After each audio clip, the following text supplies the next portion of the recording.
One of the most valuable things that I've learned in business came from this book, Your Next Five Moves Master the Art of Business Strategy by Patrick Bet-David. And while there are many great lessons in that book from a person who has grown their business exponentially over a long time period, one key lesson, probably my biggest takeaway from the book, is that your business can go a lot further if you partner with people. And specifically, what that means is, hey, if you can see a bigger vision for your company and there are areas in your company where you need help, you can just bring in an employee. But if you can give people something to own, if they can participate in the success with you, then they will likely give a lot more to it. The right people, of course. We're not talking about people who are just going to take advantage of you. We're talking about people who are skilled and equipped to take on the role that is required to bring a department or an organization to the next level. And so it all boils down to, hey, we can go further together than we can on our own. And fantastic lesson for me there to not just limit the idea of bringing people on as complete 50-50 business partners or just employees. It's like we can allow employees to earn equity and to participate in the upside with us. But that poses an interesting question for me at the time. I think it's an interesting question to answer ongoing, but it certainly sparked something for me at the time. And I'd like for it to spark something in you as well, which is the question I had is, why am I still earning an hourly pay for partner level strategy and work, right? Like I'm still paying myself like a normal person, but I'm not doing the work of a normal person, or I don't have the impact of a normal person. And that's not to be arrogant, but it's valuable for you to be able to identify where you have very valuable impact on your business dealings. And so for me, it really all came into context when at the time I probably made my clients over $10 million in a year with healthy profit margins for their different segments. And at the time, I think I made like 60 grand that year. And I was just thinking, wow, like my clients love me and I'm this battery pack for their business and I'm fueling all of these great experiences for them. Meanwhile, like I'm not having those great experiences. I'm not able to fuel my own great experiences. And I'm like, wow, I have a lot of impact here. And I keep doing it over and over and over and over again because I know something they don't. I know how to do something better than they know how to do. And so I decided to shift my position on it. And instead of positioning myself as, hey, I'm just another contractor or employee, I decided to start positioning myself as, hey, I want a long-term relationship. I want to help grow this business and I want participation in the upside, right? And here's how we can structure a deal to where it makes sense for you to give me that participation in the upside. Essentially, I'll prove it to you. And as I hit these goals, like I want my piece, basically. And that allowed me to, number one, get really specific about who I work with and learn where I could have exponential impact and where I could have like okay impact so that I could only just focus on the exponential ones.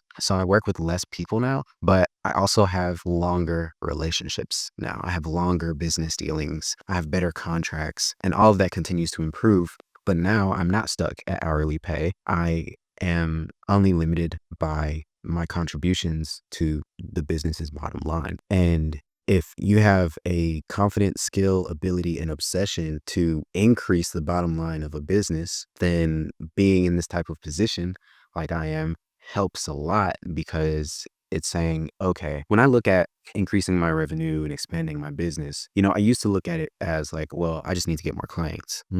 It's different now. Now I have two options always. I can get more people to partner with, get more business partners, enter more partnerships, enter more agreements, make more deals. So to boil it down, get more clients, although I don't consider them clients now, but you get the point. You get more clients, or I can just increase the bottom line of this business. For example, so let's say that my goal for growth is to double the business, to go from 50 grand a month to 100 grand a month. If I make an average of, let's call it 10 grand a month per client, then I can go and find 5 new clients to publish and get to it that way, which is the way I've always approached increasing revenue or profits, right? But now with this type of agreement, I can look at it another way, which is let me just increase the profit volume for some or one of my clients. That opens up my options, right? Because now I can look at it and say, okay, if I'm at 50 grand a month and I want to get to 100 grand a month, let me go through and audit my clients, like the current portfolio. What companies in this portfolio have the ability to grow? What's stopping us from growing? And how can we increase this bottom line? And as long as I can figure that out, then all I have to do is increase their profit and say, okay, the average profit of my clients right now is 100 grand a month.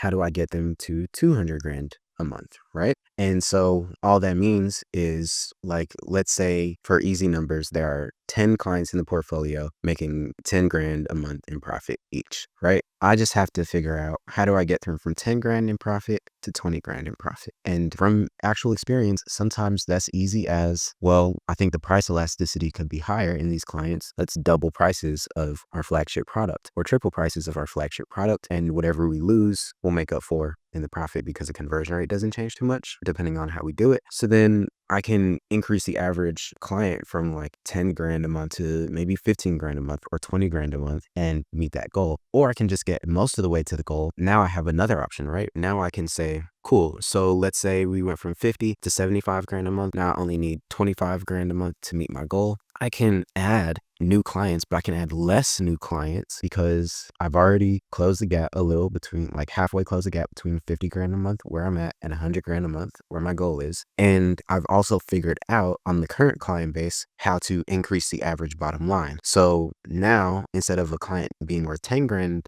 a month to me in profit, they might be worth 15 grand or 20 grand a month in profit, or whatever the numbers are in this, right? Like if they're worth 5 grand a month to me in profit, maybe they're worth 10 or 15 grand or whatever. But now I'm able to add less clients because the average that I can expect from each system is larger. So I know I said a lot of words, so I'm just going to recap that. Before, the only way to think of it when you're working hourly or charging retainers is, well, I need to add more clients or I need to repitch the client on my retainer. Now that, like, you're a partner in the businesses that you work with, you can add more partners, so you can add more clients, or you can just increase the profitability of your existing partners.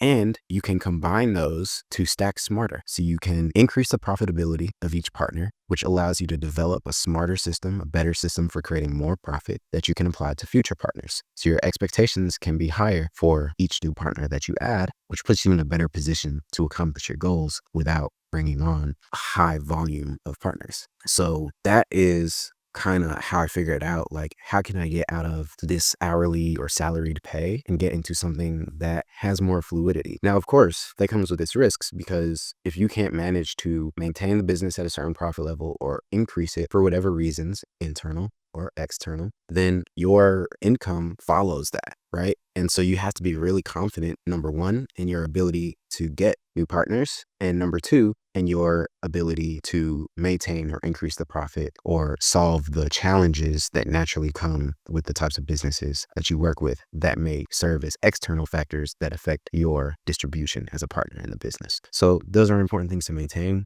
And we can talk specifically about those things in another video, but that is how I thought of, hey, how can I participate long-term into the growth of the business and make the best out of every relationship that I have, as opposed to staying in a little box, earning the least, no matter how big the impact is. Because let's be real, that's just demoralizing. If you are making someone millions of dollars or even hundreds of thousands of dollars, it would be nice if you could participate in a similar level of success as them, so that you can open up as many doors for yourself as you're opening up for them, and you can unlock wealth for yourself as well as for them. So that's my spiel today. See you on the next video.